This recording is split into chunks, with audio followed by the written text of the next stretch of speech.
Our series. Today we have Mr. Ravindra Rajan and Mr. Ravindra Raghavan, who are going to share their expertise in the area of what are the key parameters for business sustenance in this crisis period. Tomorrow, 11th June at 10 a.m., we have Dr. Shirley George, Head Center for Collaboration and Partnership, where TVET Berjaya College in Kuala Lumpur, Malaysia. She's going to highlight on landscaping world economy amidst the COVID-19 crisis. On 12th June, Friday at 11:30 a.m., we have Dr. Lawrence Oragyasamy, Associate Professor, Head Center for Marketing and Multimedia of Asia Pacific University, Kuala Lumpur. He is going to highlight on writing a conceptual or empirical paper for publication by young scholars. The same day, Friday afternoon, 2 o'clock, we have Dr. Iswaramurthy Rangasamy, Principal and Provost, Amity Global Business School, Singapore. He is going to share with us on the topic technology innovations and future skills. On 13th June, Saturday at 10 o'clock, we have Dr. Shirley George again. She is going to highlight on international trade, India and Malaysia's perspective. On Monday, 15th June, at 11 o'clock, we have again Mr. Ravindra Rajan and Ravindra Raghavan, who will be sharing on a topic on digital transformation for business survival post 2020. On 16th June, Wednesday at 11 a.m., we have Dr. Selvaraj Oyen Pillai, who is the CEO of IMEC Education Group and also the University of Malaysia Sarawak Learning Center in Kuala Lumpur, Malaysia. He is going to highlight on education in post-COVID-19. We welcome you all for the webinar series. I'm happy to introduce to you today's guest, Mr. Ravindran Raghavan. His expertise is in supply chain logistics, customs clearance, NVOCC model, third-party logistics, international trade processing optimization. He's currently the general manager of IAL Group of Companies Dubai, Director of IAL Logistics Malaysia, Director of Multi-Heaven Malaysia, and the past positions he has held are, he is the Director IAL Logistics Singapore, Director Supreme States Logistics Berhad Malaysia, Director States Academy Malaysia, General Manager Duraline Malaysia, Technical Manager in Malaysia. He has over 25 years of experience in senior management positions, traveled widely across the world, and currently is embarked on a personal project in developing blockchain-enabled third-party logistics solutions under the state-of-art with Blockchain Corporation USA, which is registered in Delaware, USA. On behalf of Hindusthan Educational Institution, I extend a warm welcome to Dr. Ravindran Raghavan. Similarly, we have another guest, Mr. Ravindra Rajan. He is the CEO of Human Capital Asia Limited, Hong Kong, and has over 20 years of expertise in training, coaching, and consulting. He's also an author and motivational speaker in Malaysia and Singapore. He's a sports physiologist by qualification. He has got his education in Australia. He has a proven portfolio of training programs and leadership coaching assignments. His experience is across the globe in Asia, Europe, US, and in Middle East. So on behalf of Hindusthan Educational Institutions, I welcome Mr. Ravindra Rajan. Sir, welcome you, sir. Over to you for the session. Thank you. Let me share my screen and start off with a presentation. Yeah, Ravi, you go first. Yeah.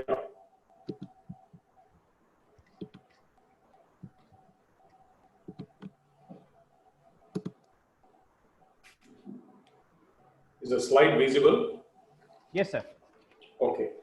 So today we are talking about sustaining your business during crisis. So just to clarify, we are not talking about growing your business. We are also not talking about finding new opportunities. We are talking about if you have a business, how do you sustain it during this period, survive, and you remain alive by the time the crisis is over. So when you talk about this crisis, it is a little bit unique because it is complex, and not only that, it is unprecedented. That means none of us have seen this before. So whoever who comes and gives ideas, it is based 50% on what we know and a large percentage of what we don't know. So that's the scenario. And the crisis is causing a lot of volatility, uncertainty, and ambiguity. This is like a perfect VUCA storm. And if you look at the term VUCA and those concepts, Ravin Rajan is an expert of it. He'll be touching on those similar topics later. Now, to look at what should you be monitoring. So if you talk about at this period, what are the key parameters that you should be looking at in order to sustain your business? That is what we are going to look at. So to speak about this, I am taking some points from a couple of references, which is from KPMG, Deloitte. I'm taking some points from KPMG, Deloitte, and Kingston University. So we had different things analyzed, and there are some things that we are implementing in our own company as well. So I'm just going to share some points from these. So the key question is, if you are the captain of the company, that means you are the owner, you are the CEO, you want to make sure that it survives. What will you look at? So in a company, you have a couple of things readily available in your account. One is your balance sheet, which is like taking a photograph of your company at a point in time. It tells you right now, how is your asset and liability looking at? Now, then you have the income statement, profit and loss, that says whether are you making profit or are you not. Then you have the cash flow statement. Typically, if you look at when business is good, economy is good, this P&L is the primary place we go every month. So if you look at every month in a company, we look at a P&L and say, am I profitable or not? So, but when you come to a crisis, that is not where you should be going. So to understand that, let's take a Katrika business. Let's say you are selling brinjals, easy to understand. And if that is what you're doing, what would you be looking at? So let me take you through the financial metrics to simulate, and then I'll come back to the points.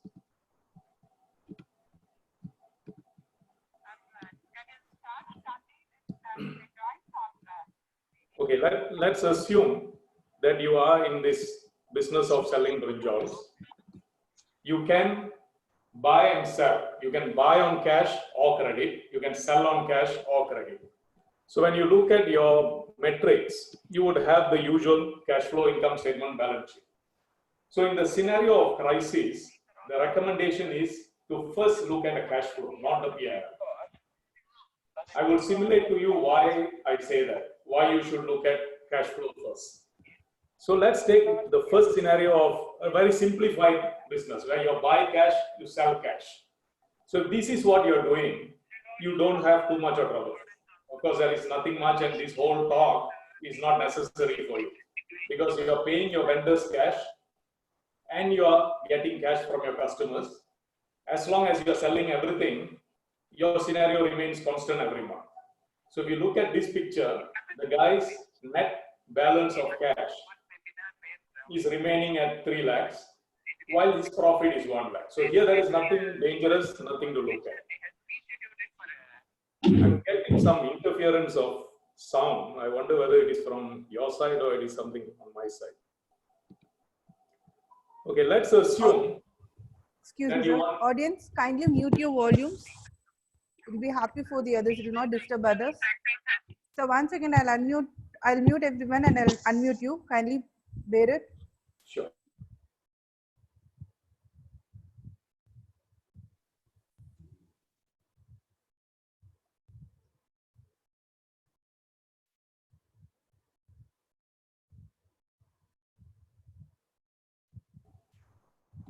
I'll restart. Okay. Now, so if you look at the next step, the first step, we are talking about a trader who's like in a very consistent environment and he's just going about his business doing cash. Now, in the second environment, he says, I want to expand a little bit. So I'm starting to give credit to my customers. You know, this is very normal in a normal business scenario. When you are expanding, you would begin to extend credit to your customers while you could still be buying cash from your vendors. Look at this situation. If you look at this net balance here, at the end of that month, his bank balance is 0. while the bank balance is 0, you can see the profit has gone up 10 times. You see, in the last scenario, he only made 1 lakh. Now he's making 10 lakhs. But bank balance is 0. What is the danger of this?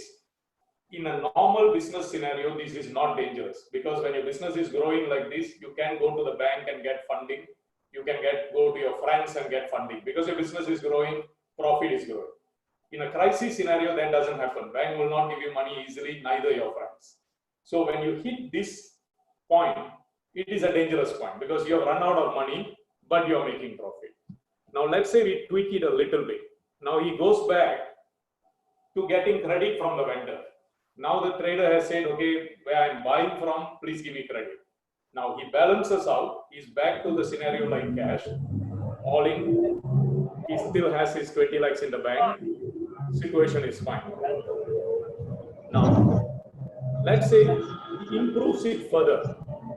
He goes to 60 days credit with the vendor, while he's selling at 30 days credit.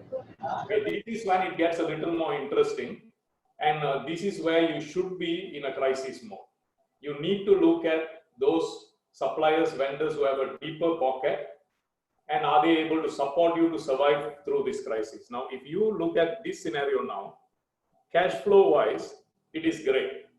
He has done the sales, but he hasn't paid the vendor.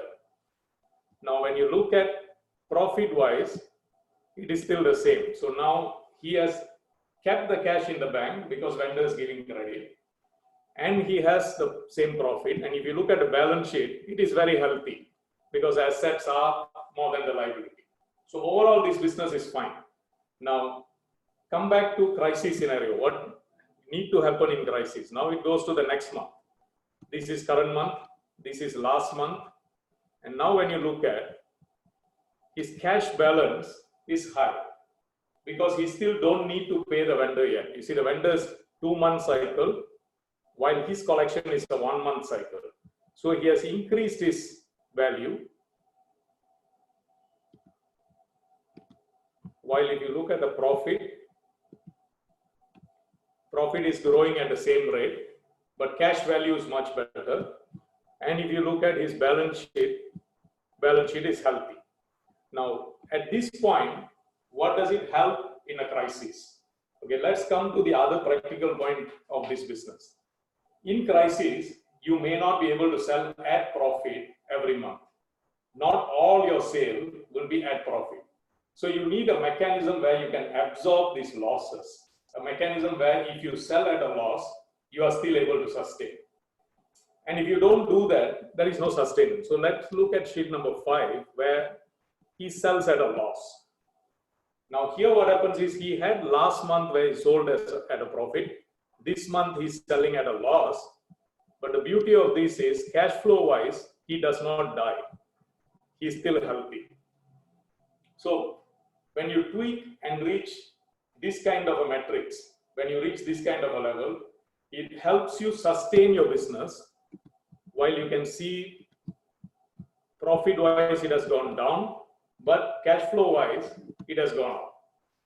So this is a tweak that helps you sustain during a crisis. So the first metrics of looking at your cash flow and doing everything possible to keep it positive. Now let me go back to the slide. Let's look at each of those parameters.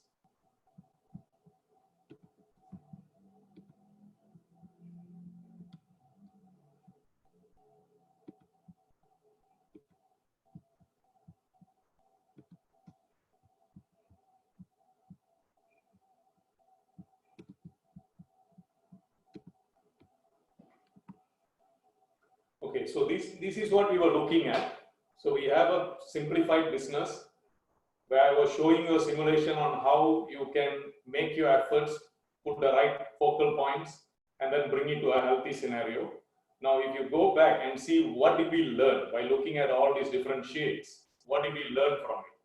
So let's look at balance sheet. So we won't have time to analyze everything. So I'm just picking a few examples to show you. So let's say this is your balance sheet. In balance sheet, you have the asset, liability, and the owner's equity. So let's attack the owner's equity first. So owner's equity is where you have the capital and the retained profits. Retained profits means profits that was generated in the previous periods, which has been carried forward in the book. Now, what is a selfish thing you should do as a business owner when you talk about being in a crisis? Some time ago, when we talk about a session on VUCA, Ron was talking about what are the different levels of survival you look at in a VUCA. And in a VUCA storm, you look at your survival first before you look at anything else. Because it is a storm, it is completely unprecedented, it is complex, and there's a lot of ambiguity. So if we look at owner's equity, one of the things the owner should do is to remove the retained profits into a personal reserve account. Don't leave it in the company. See, when you leave it in the company, it is sitting right there with some small ignorance. We may end up touching that money and we will not realize. Because it's a crisis. Everyone are in a panic, in a rush, and you just want to get things done. Now, when you remove the retained profit, you keep it in a separate reserve account, you will be issuing it to the business as and when it requires, and it gives you a chance to analyze before you give the money. So that way you are protecting your retained past profit. Protect it and issue only when you are confident that it is working and it is useful. So that is one action. The other one, if you look at in the asset column, you have cash in bank, you have inventory. So when you talk about cash in bank, ordinary companies, you can operate with just one account. You see, there is one account where money comes in, money goes out, and you're happy with it. There's nothing that you need to worry about. Like I said, in a crisis, you're looking at sustenance. You're looking at the possibility that you might have to take some business at a loss just to survive and stay on. So when you do that, there is a lot of accrued expenses and a lot of expected provisions that are created in the system. And you can lose count. So what happens here is that the recommendation is when you talk about cash in bank, maintain that in 3 separate accounts. So you have one account which is your operating account. Every month you're operating it, you're selling and buying and you're putting money there. But you don't keep any extra there. You see, when you make profit this month, the next month it becomes a carry forward profit that goes to the owner's account if the cash is available. Now you have accrued expenses. That means you have spent some or you have taken some services and that guy, that vendor has not invoiced you. So you know you owe him, but there is no invoice yet, so it doesn't appear in your accounts payable. So this is an accrued expense. So keep that money separate in a different place. Then you have the provisional account. Provisional means you have sold this Katrikai to somebody and you know that was spoiled. That guy is going to come and claim back from you, but you don't know. He might claim, or if he sells it off to somebody else, it doesn't come back. So that is a provision. That is a assumed expense. Keep that in a separate account. So when you do this, as you go on, when you are hit by certain expenses, you know whether it was real. Was it an accrued expense? Yes, I have the money reserved. Is it something I was expecting? I have it in the provision account. If it is in the operating account, that's the money for me to use to run the business. So I will not touch the other things which may come and bite me later. Now let's go on to inventory. So if you look at inventory, if you are a company that is dependent on inventory to sell, then for the critical items, you need to spend money, buy and keep stock. But all the non-critical items, you have to move it into just in time. So it should only be delivered to you just in time, which reduces your carrying costs, the inventory carrying costs. Now we talk about receivables and advances, which is again appearing in the asset list. You see, a lot of balance sheet looks very healthy with a large receivable, which in a crisis, it doesn't help the owner. Because when the receivable is large, it is like a promise that I'm going to get paid later. The danger is, if the guy who's going to pay you, the customer who has, say, $1 million payable to you, it appears as receivable, yes. But if he dies in this process, in the crisis, that 1 million is gone. So it is extremely important here to take one step more to get an acknowledgement from every customer for every invoice and every statement of account. Reason to do this, in case of any problems, in case the customer goes into liquidation, you have this document to submit a claim. In case the customer stops paying, but he's still running, you want to take legal action, you have these things to do. And all invoices, the chasing for payment has to start 7 days ahead. Let's move on to advance and deposit. In case you have any questions to interrupt me in the middle, just unmute and go ahead and interrupt. Okay, when we come to advance and deposit, again, we pay deposits, like for example, for utilities, telephone, and various things, with a certain assumption of the billing amount per month. Now, as the billing amount goes down and you are in a crisis, look at whether can you right size these things such that you can get back the advance. So similarly, when you have paid advance for a service or you have paid advance for some other things, see whether you can utilize it or reduce the advance. Now let's look at liability. When you look at liability, predominant things, let's look at payable first. When you talk about payable for vendors, you know you have critical vendors. If those critical vendors stop supporting you, your business can stop. So those vendors, you've got to be cautious to agree on a term and try to remain with what you agree, because you don't want that guy to stop your business. When it comes to non-critical vendors, ask for a generous extension, because it is a survival of whether you survive or he survives. So there is no shyness in asking for, I need an extension of credit. Now, what you must be cautious about is the statutory dues, statutory things which are related to ROC, related to income tax, anything to do with GST. These are things which government keeps announcing, extended deadlines, incentives, waivers. Keep a watch and keep capitalizing on those. Statutory is a dangerous thing in crisis, because if government did not give an extension and you fail, it can stop your business or it can cause problems. So if you look at all the critical parameters, so what we have looked at are all those few critical things that you should look at. What can tweak your cash balance? What can keep you alive? So that is what we have gone through so far. I'm going to pass on to Ravin now. Probably we keep the question and answer to the last. Let me stop my screen share. Ravin, you can take over. You need to unmute here. Thank you, Ravi. Let me share my screen.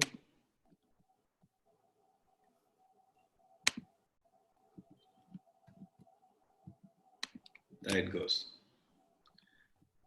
Okay, thank you, Ravi. I really enjoyed listening to Ravi on the Katrika business. It is really interesting. And I'm going to use that word.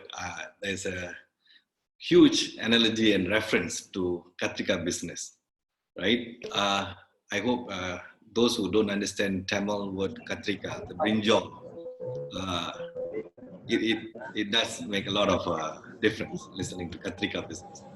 Thanks, Ravi. That was a good one. Hi, everyone. Good morning there. And my topic on key parameters for business sustenance in the crisis time is very similar to what Ravi is saying, that we need to survive the business, we need to manage the crisis and see how we can move forward, right? That's exactly what every businessman will do. And as a consultant for digital economy transformation, actually the simple rules that Ravi used be very useful for our business sense, but not really very useful for our clients who are trying to do it in a textbook consulting ways. But never mind, let's see how we can merge.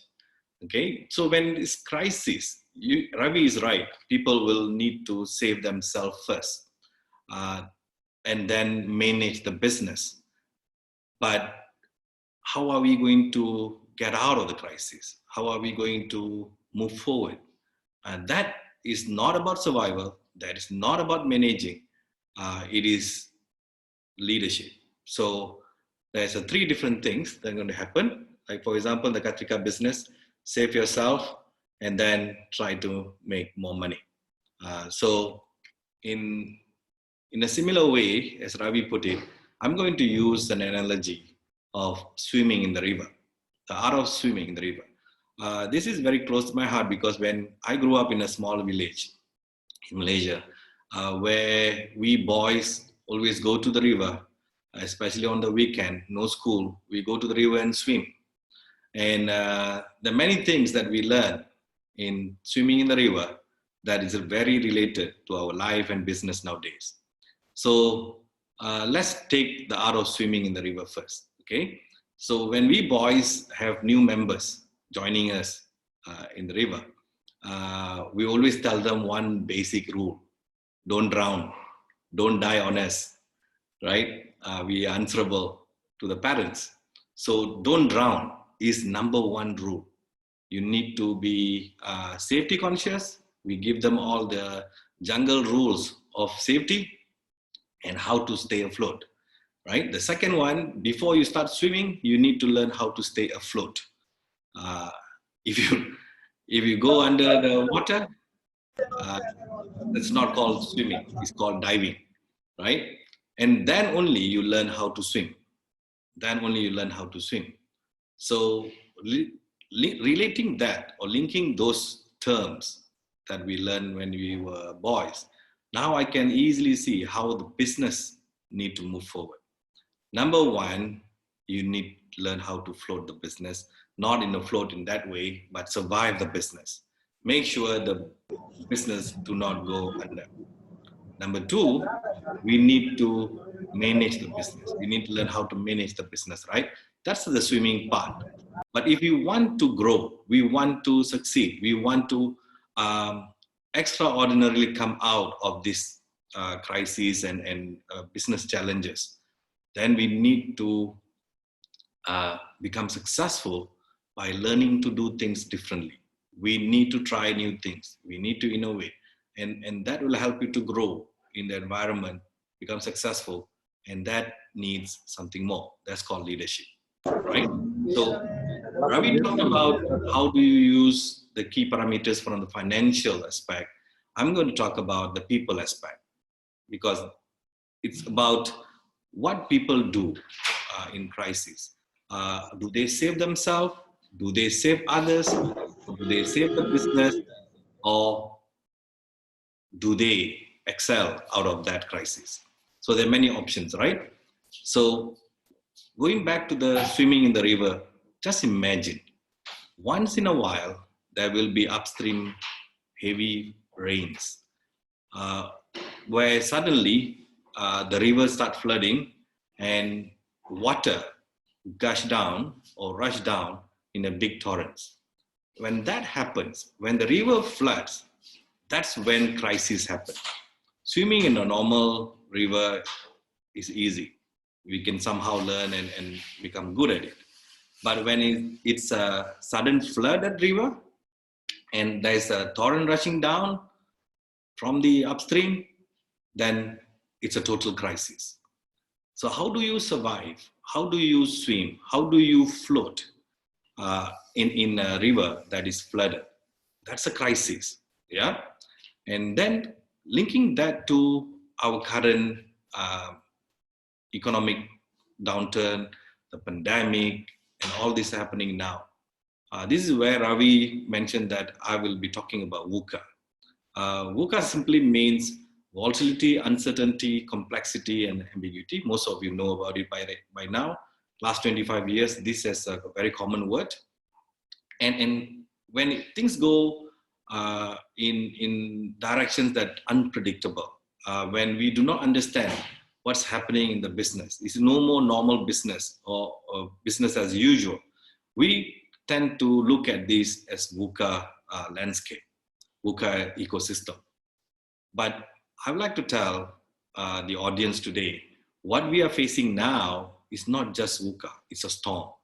It's a perfect storm with 3 different unprecedented conditions happening at the same time globally.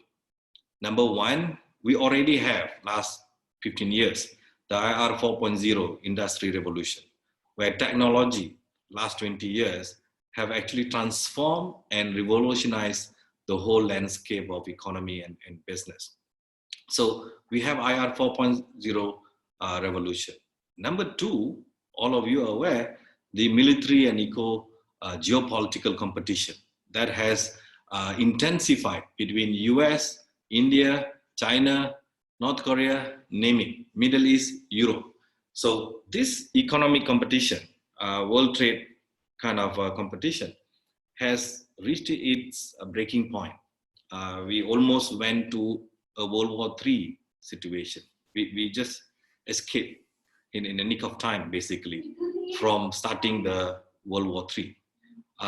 Then the third condition we have now is global pandemic, global scale pandemic of this COVID-19, which caused most of the economic borders closed, shut down of the social system, the social distancing, and basically everything was closed.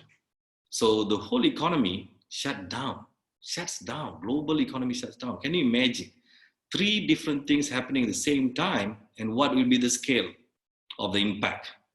So, and this pandemic is so life-threatening, they claim, and everybody tend to save themselves first.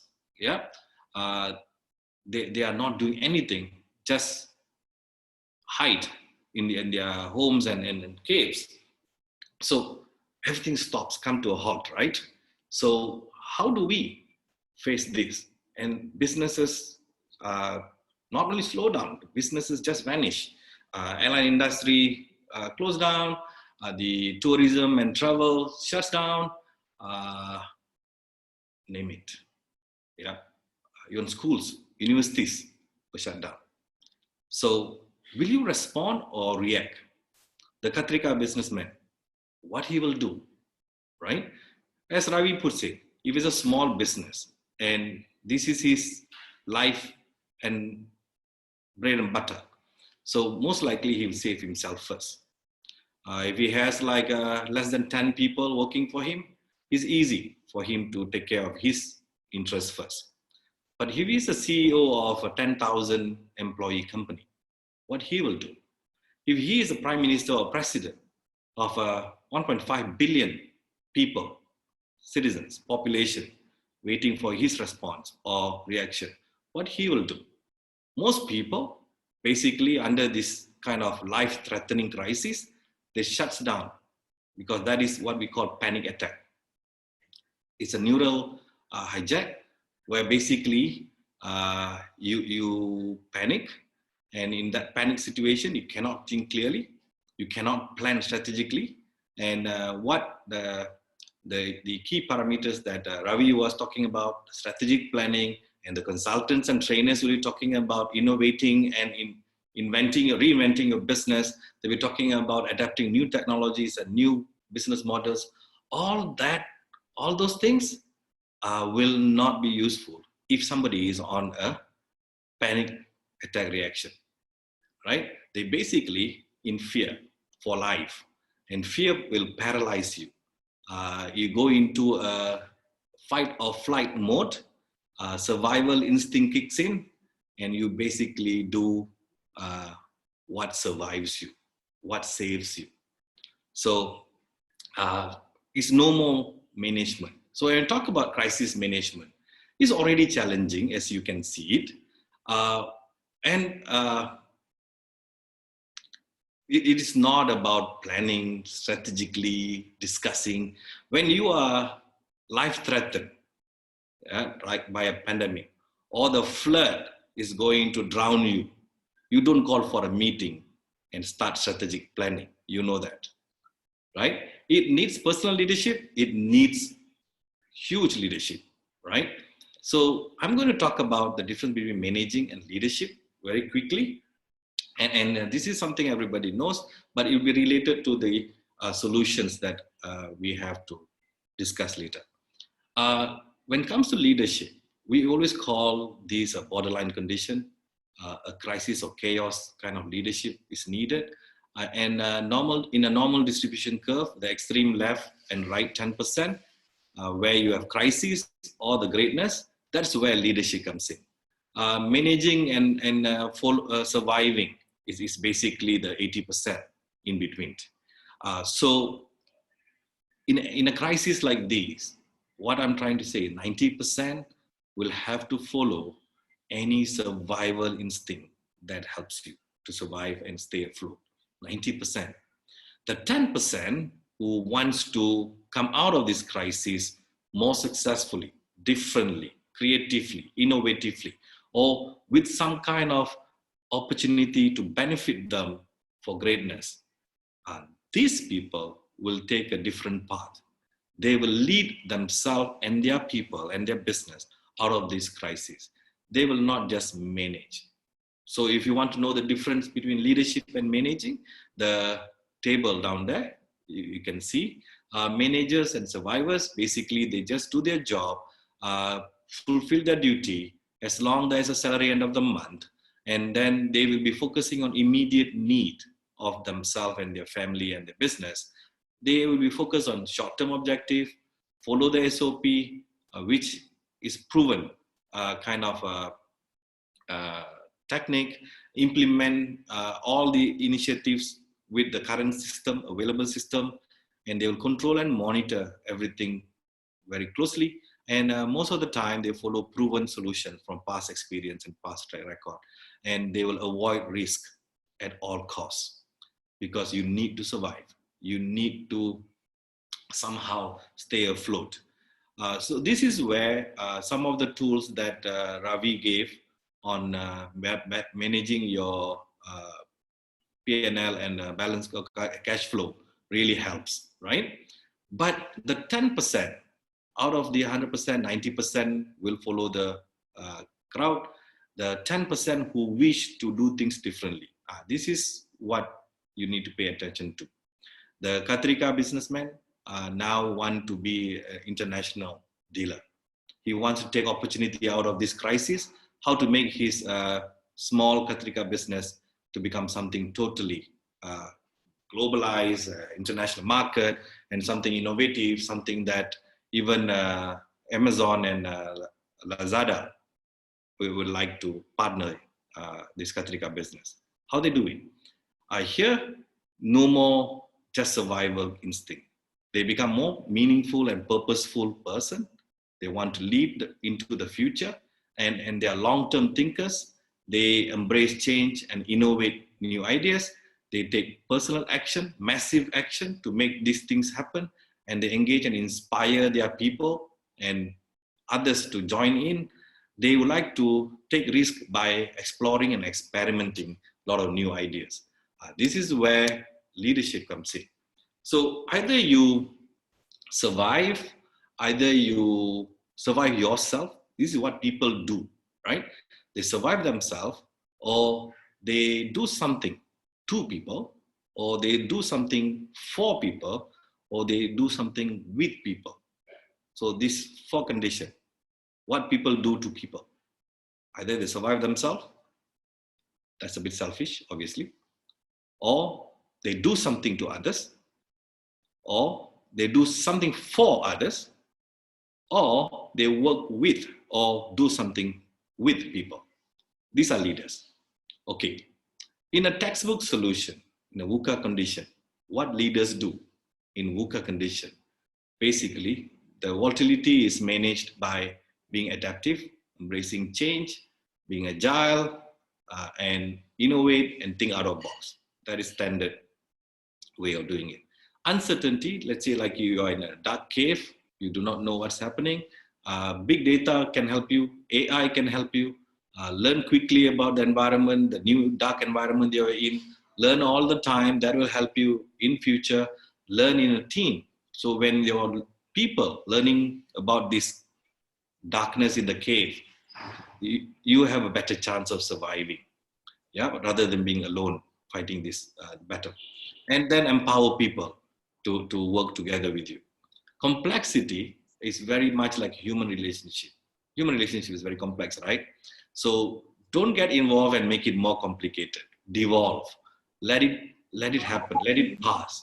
So here some people will take the option of isolating themselves, hibernating, or slowing down, or just stepping back. Devolve, we call it. Rather than getting involved, you devolve. Let go of the control sometimes until things, the storm is over.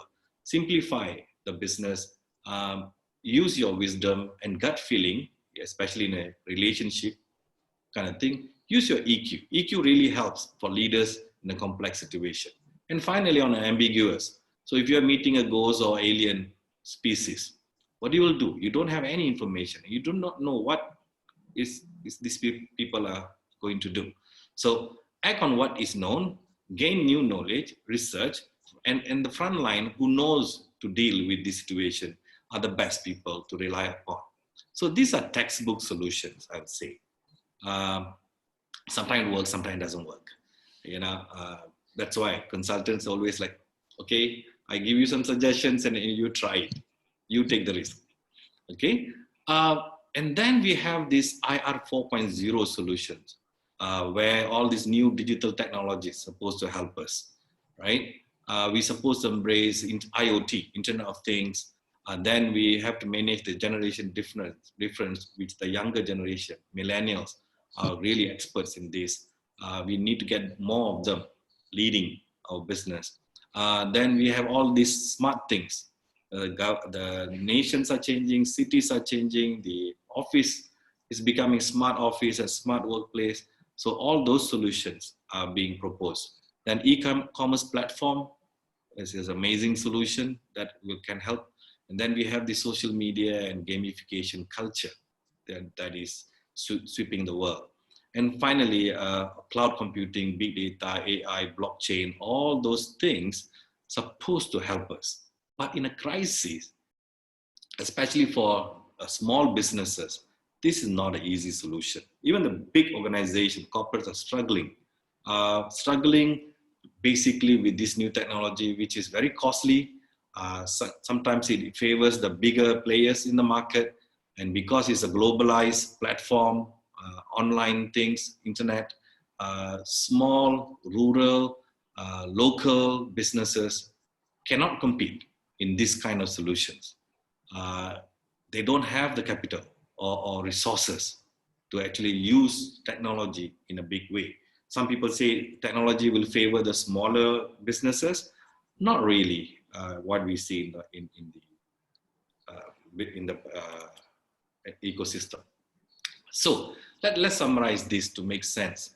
Yeah, to survive, you are a small business or medium-sized business, stay calm. Either you go with the flow or you get out of the flow. Slow down and if possible, hibernate. Don't be hit by the speed of change itself. Sometimes when the college தனிமையோட மாத்திட்டாங்களாம். Okay, we get some interference. I thought it's a question. Okay, so sometimes there's some calm space in the storm. They call it eye of the storm. Or if it's a wheel is spinning, the center of the wheel is usually, it is much more, it spins very slowly, or sometimes it's stable. So sometimes get into that kind of spot where you can actually don't get involved with the chaos that the storm has created. Cut costs, this is what Ravi was saying, minimalistic approaches, reduce your workforce, be lean and mean. Sometimes this is not very nice to do, but we have no choice, we have to do. Come together. Usually, if some calamity happens, the whole village comes together, right? In a similar way, the community, business people need to come together, face these challenges together. Try to increase profitability, bigger margin by increasing efficiency, or use some of these tools, digital tools, like online marketing to expand your reach to the global market. Yeah, which I will give you an example after this quickly to explain all this. If you decide there's an opportunity for you to lead and become bigger, more successful, grow, or even more profitable because of this crisis, then you're going to lead your business into transformation. Embrace all possibility that is going to be available in the future after this crisis. We are looking into a 1 year to 18 months crisis or impact of this particular slowdown of economy. So by 2022, your business should be primed for this new future. So take this opportunity. For example, embrace platform revolution. There's a book, right? Platform Revolution, and embrace platform. This Zoom, we are communicating globally now because of Zoom. This is a platform, communication platform. Facebook is a platform. Amazon is a platform. Alibaba is a platform. All these platforms actually is what the business model of the future is. Embrace that future. And small business, you can do this easily. I'll give you an example after this. Embrace new technologies like AI, data, big data, blockchain, machine learning, and fintech, and all those things. Because some of your business can use these new technologies in a very affordable way to transform your business into the future. Go global through cross-industry kind of collaboration or market collaboration. Collaborate with other, like Hindusthan College now, collaborate with other universities and institutes all over the world. Look into programs which are not traditional. The traditional education system is transforming. Look at Finland, what they're doing with PhenoBL. PhenoBL is basically phenomena-based learning. It's very similar to experiential learning, but it's very immersive, and that's the future of our children's education. Then you can prepare from now, right? Create your own rules. Don't play by the rules. This is basically, I'm telling you to create new work, create new sectors, new industries, new businesses. And small businesses can experiment and do this easily rather than big giants, right? So how do we basically do this? I have a simple example, a small business example. Just take the tour industry and travel. Tour and travel is being so badly hit. Many hotels are closing down, travel agents, no business, and basically there's no tourists, right? Even local tourists are not going anywhere. So just take an example. First thing you should do is slow down, minimize your costs and business, cut costs, hibernate, if possible, save some of the money that you have as your survival resource. Yeah, that's the first thing you need to do. But then slowly learn about how to do business for the future. This COVID-19 pandemic basically have created many opportunities. And one of it is the lifestyle, the new norm going to be very different. People going to travel less, work from home, do most of the things from their in front of the screen and from their mobile access, and that's going to be a new norm, right? So come up with something that will serve the new world. Have a long-term purpose, long-term vision for the greater good, not for self good only, for greater good of these people in the new world, right? Don't follow others. You're going to lead, right? Don't follow others. Challenge status quo. Challenge some of the things, assumptions that we are so used to. Don't follow traditional way. Be revolutionary if you can. Take the risk. Have the courage. Don't let fear paralyze you, and try new things. And this is where you're going to take some of the simple technology to innovate and explore. And you're going to use the pivot technique, where you can try simple things, minimum viable products, and then experiment in the market, get a lot of feedbacks and engagement from the customer, and then you keep on improving, continuously innovate and reinvent your model, right? Take the technologies like virtual reality, mixed reality, immersive augmented reality, AFX, and you're big on Hollywood and Collywood, right? The CGIs from your movie industry can be very useful. So what am I talking about here? Create a virtual reality tour. I came across an 800-year-old castle in Coimbatore. It's called Uttukuli Kalingarayar Castle. And you all know that, right? Okay. They are actually doing a 2-hour real tour. That means you have to travel to Coimbatore, go to this castle, and you get a 2-hour tour into the castle. The son, Siddharth Kalingaraya, the 37th generation of this castle, and they call it the Parambara. Parambara is the lineage, right? The royal lineage. And the father, Arun Kumar Kalingaraya, is the 36th generation. And this is a decorated royalty family from the Chola empire time. Yeah, and their history is amazing. Their stories are wonderful, and you basically get to know what is this in 2 hours, right?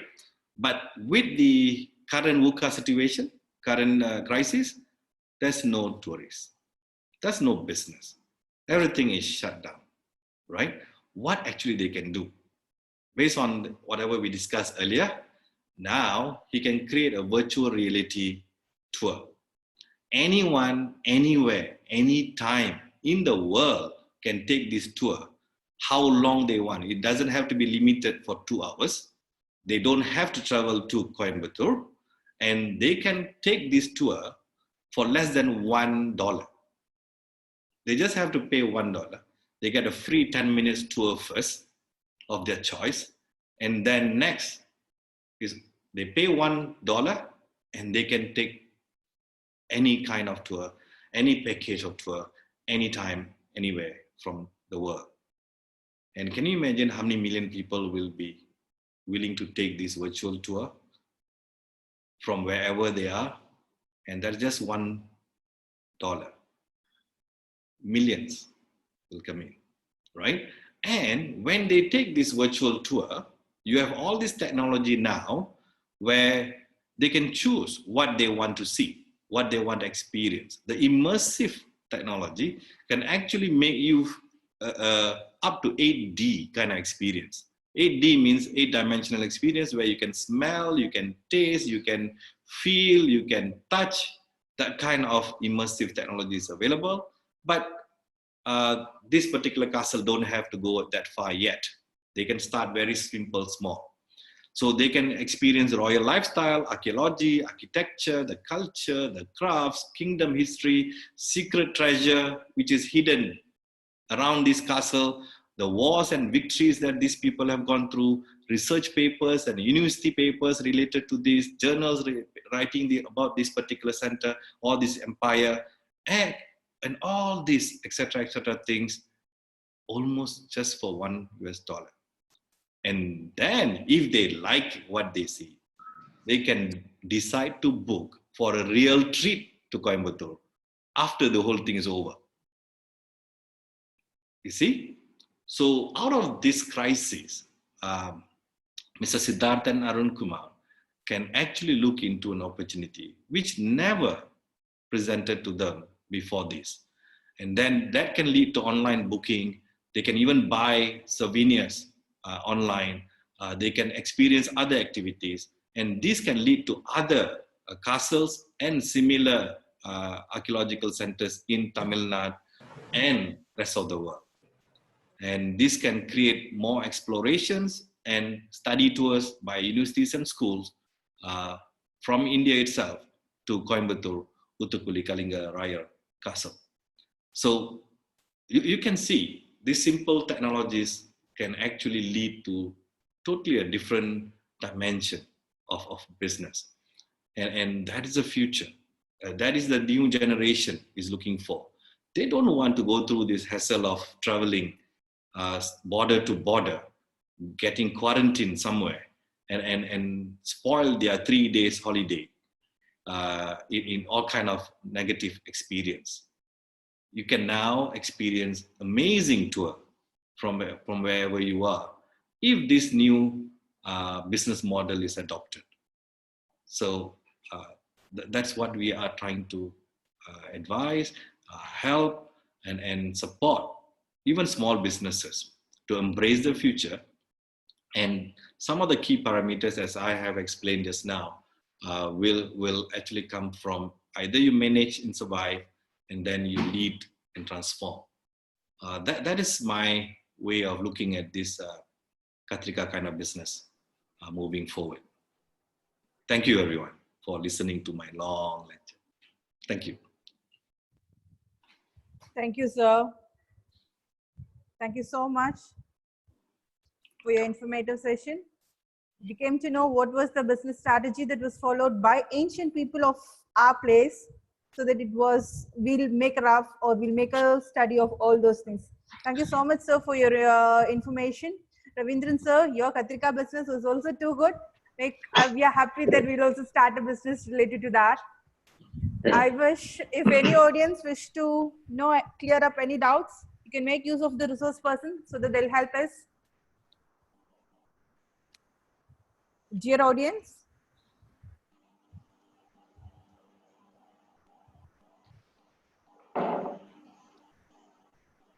sir, I have a question.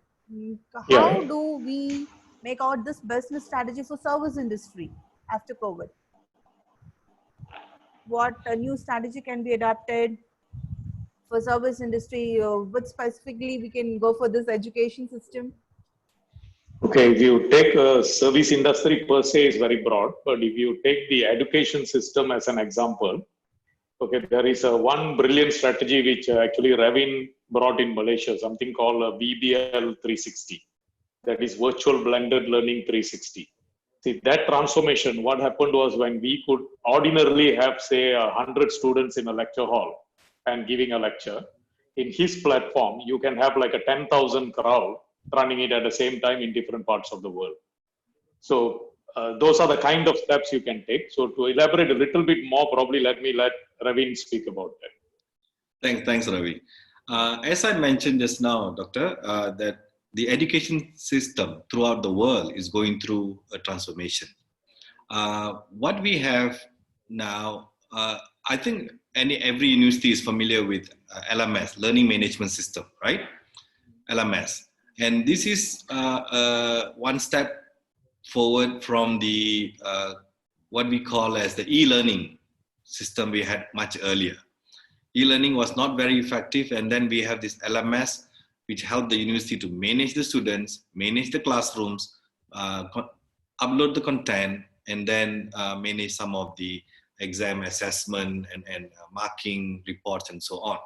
LMS is fine, but the education system itself is going through some new transformation worldwide. How? First of all, in Finland, Finland tend to have a very advanced thinking of education. They have come up with this new system. The government itself, for up to 13 years old, I think you call it what, +3, sorry, what do you call up to 13 years old education? LKG to K-12, right? K-12. But I think in India, you say year 1 to year 9, 10th, then 10+2. Yeah. Primary, senior. Yeah. Primary will be till 5. 10+2. Yes, yes. High secondary. +2. Okay, up to +2, they are introducing, the government of Finland, Education Ministry, are introducing this phenomena-based learning, where basically there's no subjects like science, maths, history, geography. They only have knowledge. They have all the knowledge available for these kids to research. And every time these kids come to the class, there are 2 teachers or facilitators of learning, they call themselves, very highly qualified. Some of the primary school teachers are PhD. Yeah. Basically because they are there to answer all curious questions this primary school kids going to ask. So when they come in, they experience, for today's lesson, let's say today's lesson is about nature. So they show a video on what are the climates in the world, and then they are sent out of the class to see what is the climate today and what they're experiencing, and they come back after 1 hour and they start asking the teacher some questions. But the teacher will not answer the questions. The teacher will guide them how to find the answers in a team. So they go into the internet. We call that like our digital library. They go online and search for answers for all the questions the kids have come out themselves. And then they present to the teacher, these are the answers that we found out, why our climate outside the class is so different from all those climates that we saw in the video and all the climates that we research in different parts of the world. And these can be kids aged 5 to 10. And they are learning about complex things, which mostly the normal subject evolution or progression will be somewhere in a meteorological department of the university be teaching. That's why the teachers need to be a PhD, for example. So these kids learn something in the environment and they use that to learn more. And they acquire knowledge in a very different way. And this is all learned by themselves. The teachers only guide them in case they don't find the answer or they have a wrong answer about it. And they thought this is too advanced for young kids below 10. But actually, no. The brain development is so advanced that these kids actually can learn anything.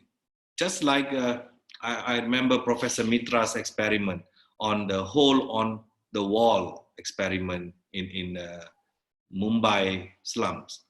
The kids who are just 5 years old, 6 years old can answer questions from a medical faculty exam. Remember that experiment? A hole in the wall experiment by Professor Mitra. So this has become a new system for learning in Finland now. And it's going to become for the rest of the world.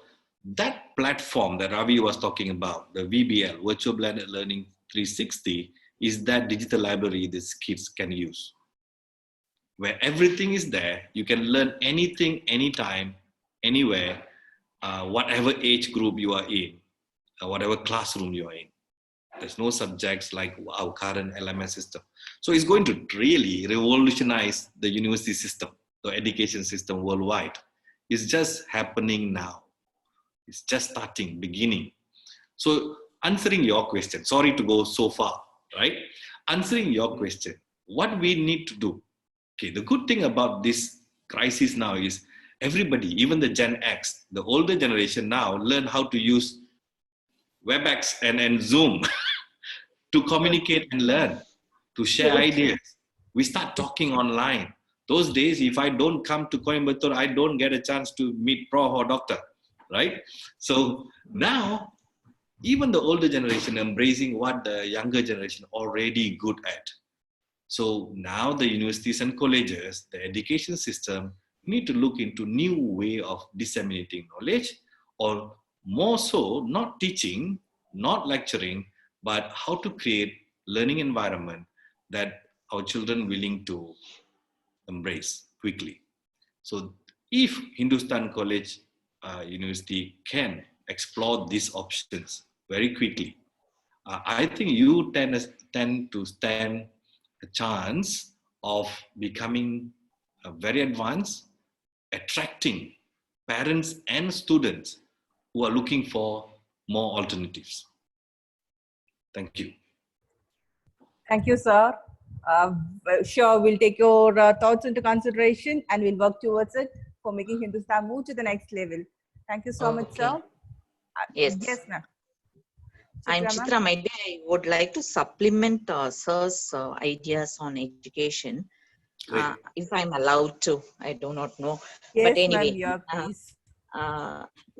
Sir, to be frank, I think the Indian education system has got the foresight now, especially of late, to bring in online education in a very, very massive way.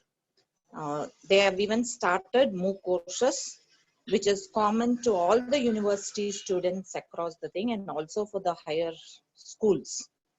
So I think that is one, and I think now the trend is have collaborative learning. Like it is not institution specific, it is not university specific, it is all India level or international level. You have an uniformity, you have a collaborative learning. People come together to offer the courses and then you take it across on a common platform. Like it can be edX or it can be Coursera or it can be Swayam. Yes, more courses have really thought up. So that is one, collaborative learning will go a long way. The second is I really appreciate government of India to inbuild these type of credit transferable courses at all levels into the system. And of course, the third, collaborative learning environment, is what I'm experiencing today. Though I am from Hindusthan University, I'm in a conference with Hindusthan College. So this type of collaborative learning will take a long way, according to me. I mean, that's Okay. what I. Thank you. கிளாஸ்ல feedback கொடுத்துட்டாங்க.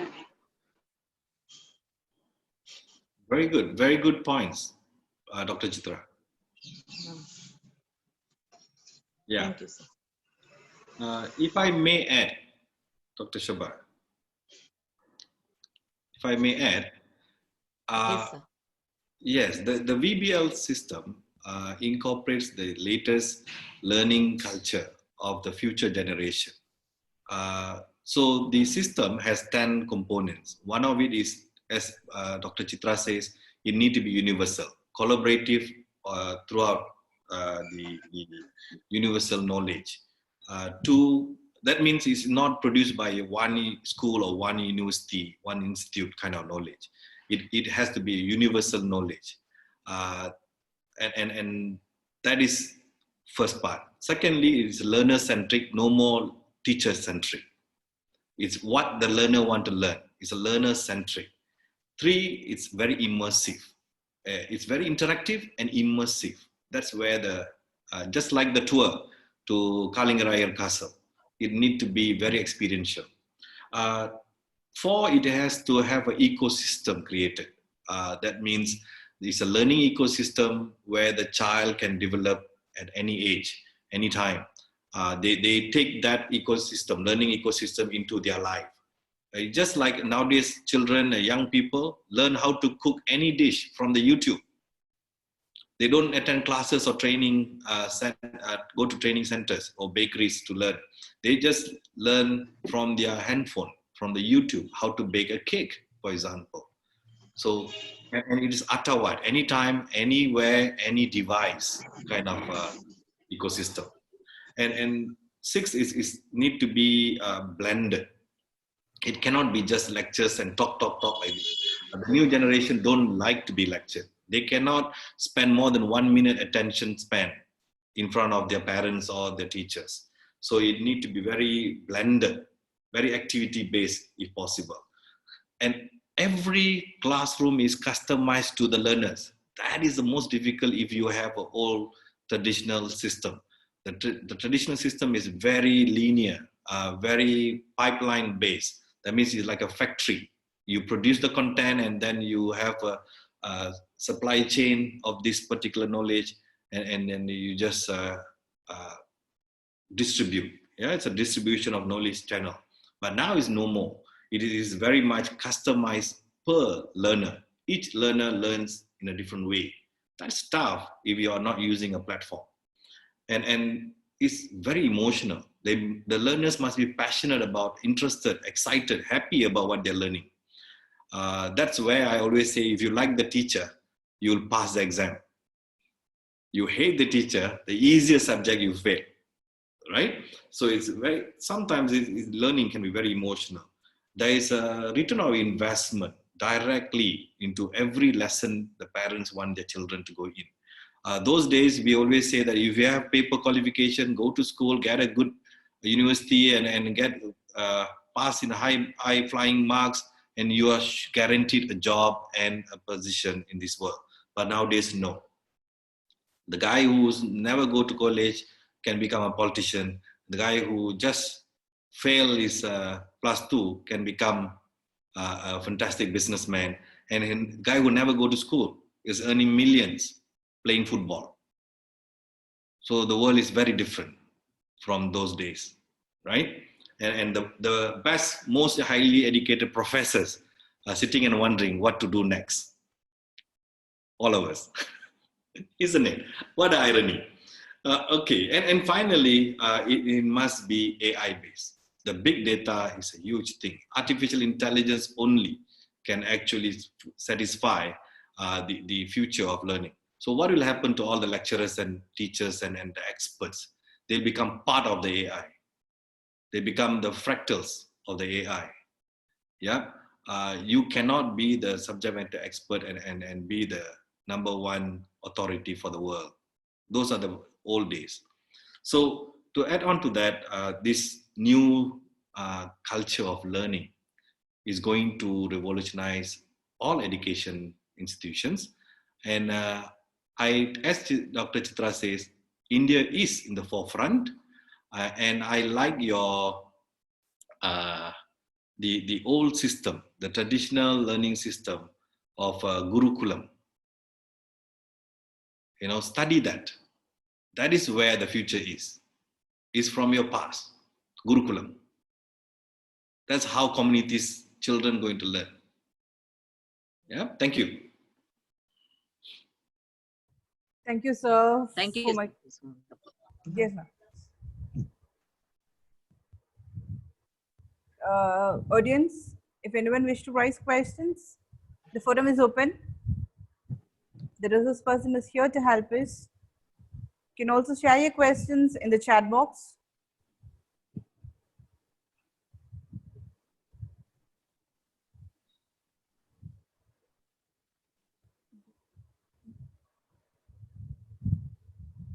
The feedback says it is a valuable information and the valuable speech. The session was interesting. So most of the audience felt happy with the session and it was found that it was informative. Thank you, Ravindran sir, and thank you, Ravin sir, for your patience and for your information towards the current topic which is there right now and helping us to move to the next level. Director sir, do you wish to add something for us? No, I would like to thank Ravindra Raghavan and Ravin Rajan for sparing their valuable time and being with us. Thank you, You're welcome. Ravi. Welcome, Yeah. sir. You're Yeah, most we will welcome. again meet on Monday. Sure, we'll meet again. Yeah. Yeah. Okay. Okay, thank you. Thank you. Thank you. Bye, Okay, everyone. bye. Bye. Bye. Yeah. Thank you, participants, for your valuable response and your time spent for the session. Expecting you to join tomorrow at 10 o'clock with the same ID and password. Thank you so much. Thank you for your interest in the webinar. Kindly fill in the feedback form with the link that has been provided in the chat box.